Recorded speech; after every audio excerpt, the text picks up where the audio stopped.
Okay, so I just received a used engine for one of my customers, and they told me it had a busted timing cover, but they didn't tell me that the timing belt was broken. This is obviously, I'm fairly confident that this is broken because it was broken in the wreck. I don't see how this could have broken otherwise. That's, maybe they cut it for some reason, I don't know, but what do they expect me to do? Put a timing belt on it? I mean, putting a timing belt on it ain't a problem, but knowing that the valves aren't smashed is kind of a problem.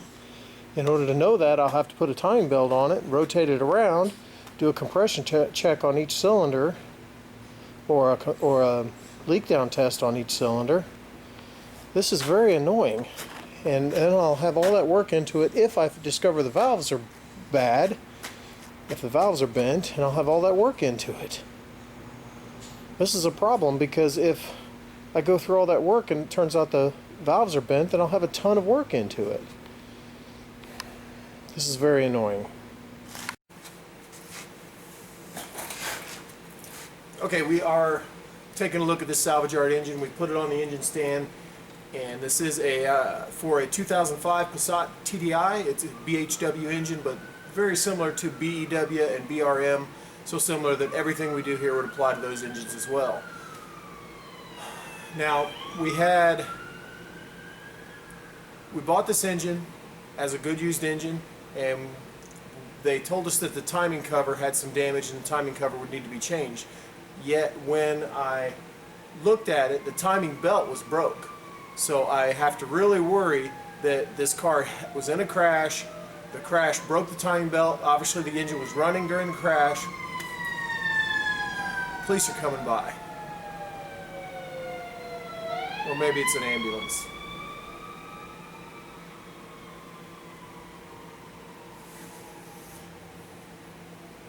Okay.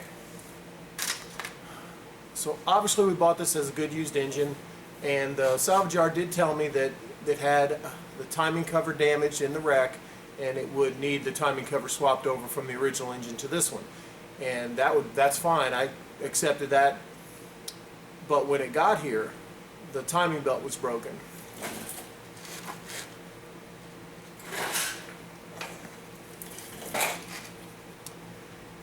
You have to assume that it's possible that they were driving the car and it crashed, and if the crash caused the timing belt to break, then the engine was obviously running.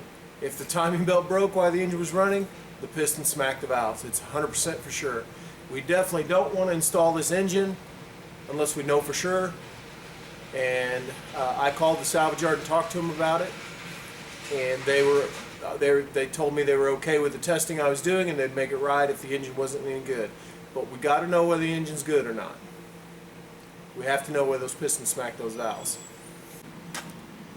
Well, the first thing I have to point out is that there is a big dent in the tensioner here. Obviously that happened in the wreck. So my optimism is I don't have much optimism that this is going to be a good engine. So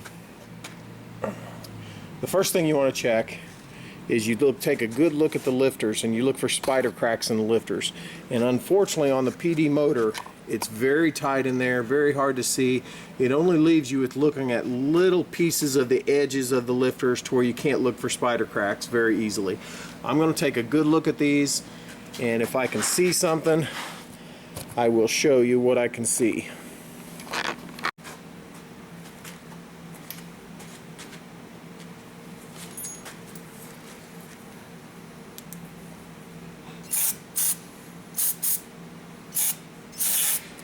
Trying to get a cleaner surface there on the lifters so I can see any spider cracks if they're there.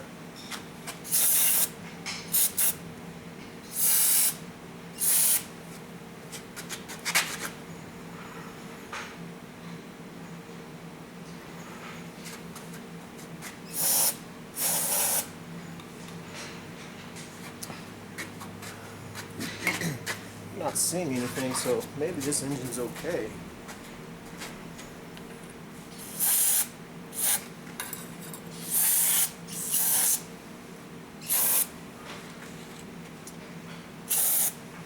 Definitely not seeing anything.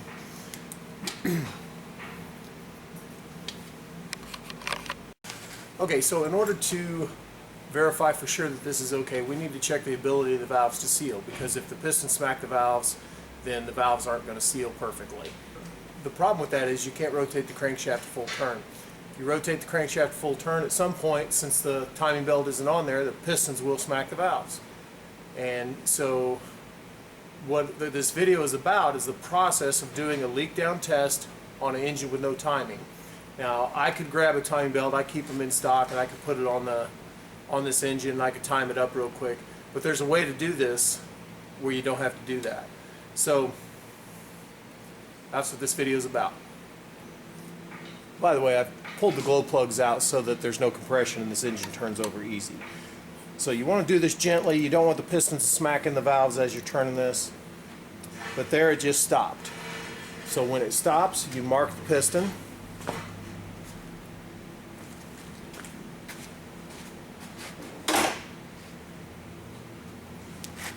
So when it stops, you mark the position of this pulley.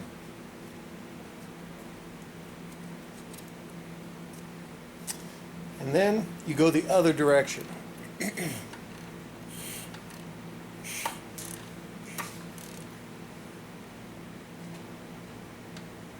Okay, and it just stopped there.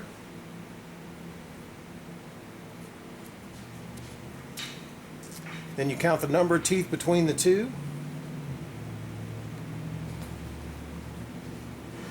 And you go half that distance. That's 8, so we're going to go 4 teeth forward. 1, 2, 3, 4. And what that should do is put the pistons at the middle of their stroke. Now, the reason we put the crankshaft in this position is because we want to be able to turn the camshaft all the way around. Why? Because we need to turn it around till these valves are closed and then check cylinder leak down on this cylinder. Understand that the valves have to be closed to check cylinder leak down, and honestly that's what we're trying to do. We're trying to check the valve's ability to seal.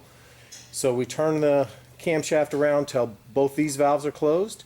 We do a cylinder leak down test. We do the same thing on the number 2 after turning it to where these valves are closed, and then we turn this again to where these valves are closed, doing a cylinder leak down test each time.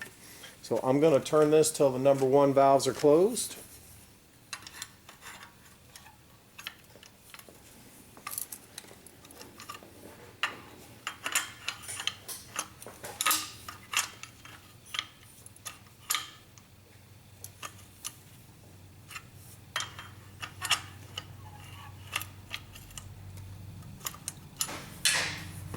Okay, both those valves are closed.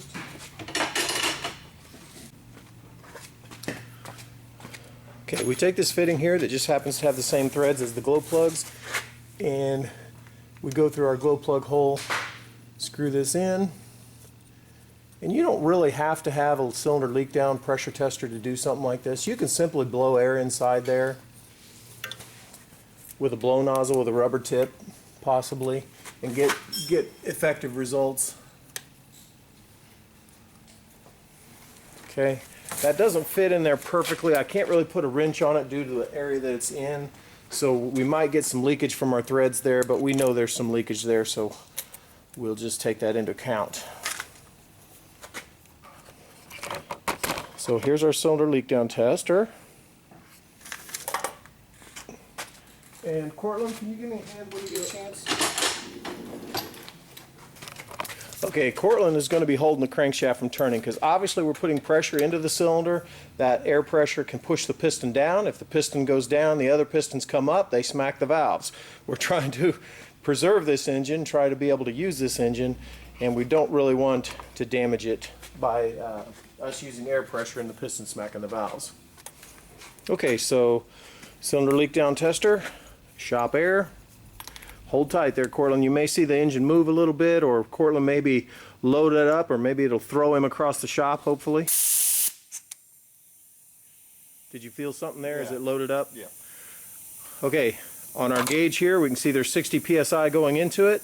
There's an orifice inside here, and the pressure drops if there's a significant leak. But see, this is saying high. So that is showing high cylinder leakage. So now we need to determine where that leakage is going. If it were a piston problem, the leakage would coming through the piston rings and stuff down into the crankcase, and I don't hear any leakage there. If it were an intake problem, you'd hear air coming out of the intake manifold. If it were an exhaust valve problem, you would hear air coming out of the exhaust port, and I can hear air coming out of that exhaust port. Let me grab some spray.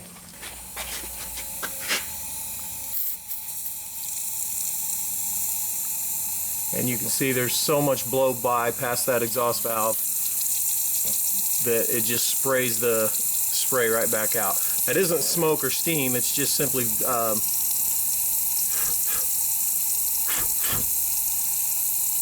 but I'm sure you guys can hear that. And I wasn't expecting to find the problem on the very first cylinder. I was actually hoping this engine was good. But obviously that's leakage. We might do another one to show. Okay, I'm going to turn this over to where the number 2 has both valves closed.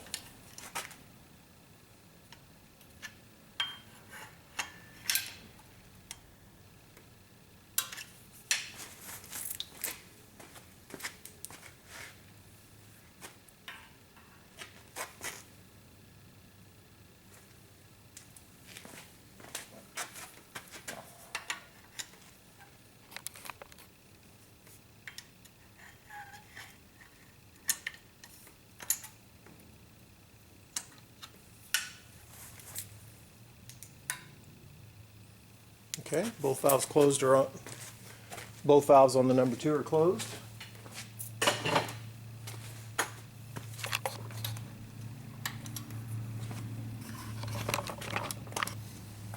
going to screw our fitting into the number 2 glow plug hole.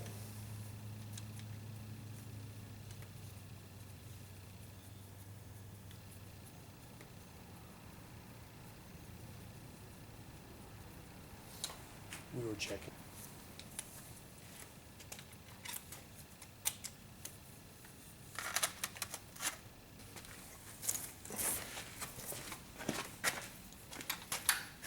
Once again, Cortland is holding our crankshaft and turning.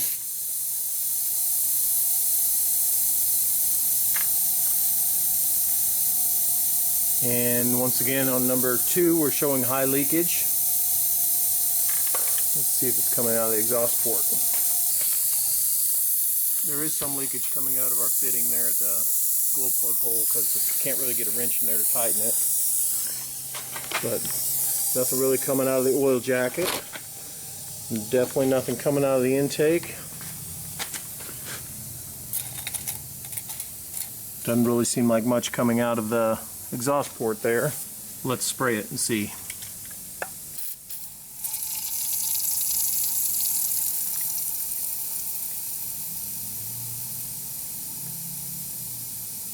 One thing I did notice was that on the number 1, there was some resistance when you first applied air pressure to it, but after that, I really didn't have to counter hold it. But on the number 2, there was a lot of resistance. I definitely had to counter hold it the entire time, otherwise it wanted to move. Definitely makes me think that the number 1 valves are definitely bent, since I didn't have to counter hold it as a huge leak. And the number 2 might be bent, but not as severe as the number 1. Okay, we've turned our camshaft around to where the number 3 has both valves closed. Cortland's holding the crankshaft from rotating. Got a lot of resistance there.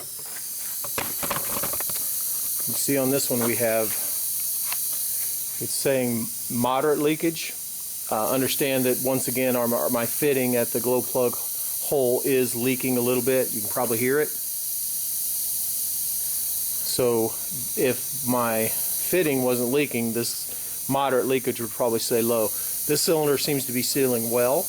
Obviously Cortland's saying it takes a lot of effort to hold that piston from turning, but obviously we have a slightly bent valve on the number 2, majorly bent valve on the number 1, and since we're 3/4 of the way there, we'll just go ahead and do the number 4 also.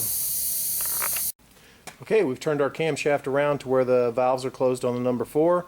I've installed the hose into the number 4 cylinder, and Cortland is holding the crankshaft from turning. And I'll apply air pressure to our leak down gauge.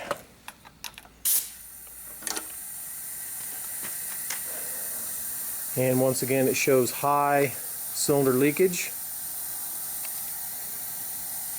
Yeah, I don't even have to hold this crankshaft. I can literally let go and it doesn't even move. Can you show me? So he's literally not even having to hold it. You did have to hold it like in the initial. Okay. So there's so much leak down, it ain't even applying enough pressure to the piston to move the piston. I would assume that it's coming out of the exhaust valves, because that was generally bends when there is a timing belt break.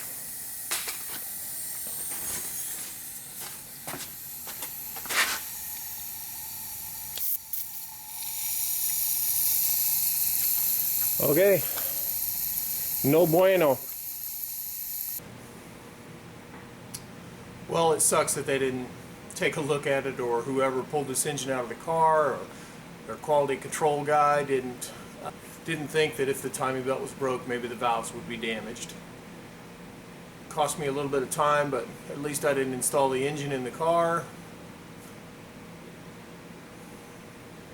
It's kind of frustrating. On a side note, the car that this was going in, the engine that it was replacing, we had to use a cylinder leak down test to diagnose its problem as well, and you may see that one in a future video. If you enjoyed this video, click like and subscribe. It takes a significant amount of time for me to make and edit these videos in order for you to enjoy them and learn from them. If you'd like to financially contribute to the continued production of these videos, find the donate icon on my website at www.kansascitytdi.com. Here we go again, Cortland.